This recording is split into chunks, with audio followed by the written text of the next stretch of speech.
I grew up in Baltimore. I was the only child of two people who were blue-collar workers. My house was 800 square feet, 2 bedrooms, 1 bathroom, no backyard, really.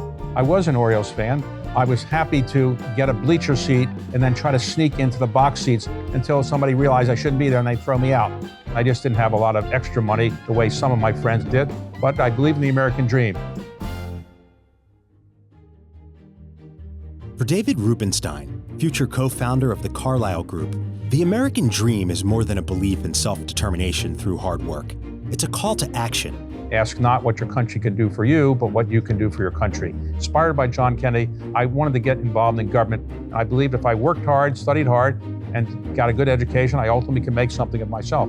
Rubenstein forged ahead, his path to law school paved by scholarships, the road to Washington, D.C. by a Senate counsel position. But Rubenstein wanted a job in the White House, and for that, he needed to work on a presidential campaign. I got a call out of the blue. What about this campaign for somebody named Jimmy Carter? I said, well, that's the peanut farmer from Georgia, right? He's never going to be president. They said, well, what do you have to lose?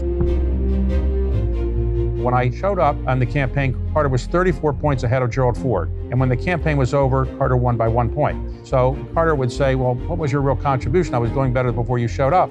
At just 27 years old, Rubenstein became the Deputy Domestic Policy Advisor to the President of the United States. My parents were relatively young, so I brought them to meet the President of the United States. They'd never been to the White House before, and meeting the President of the United States was a big thrill for them, and it was a big thrill that I could show them that. And I said to President Carter, you have no chance of losing this election to Ronald Reagan. Yes, we have hostages in Iran, we have gas lines, we have high inflation, but Ronald Reagan is 69 years old.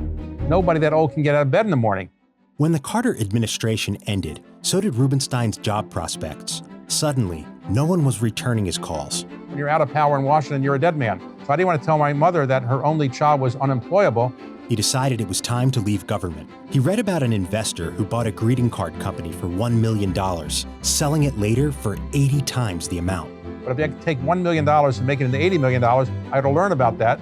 Rubenstein co-founded the Carlyle Group. With $5 million in initial investments, the firm now manages $500 billion. With Carlyle's success, Rubenstein rocketed to global prominence. I decided I wanted to give back to society because I got very lucky, and society and this country made it possible for me to get lucky.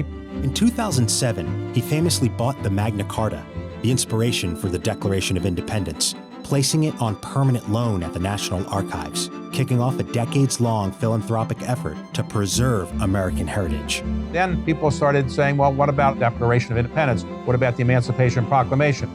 Purchasing these and others, Rubenstein made them available for display around the U.S., funding new galleries where millions experienced the American story firsthand.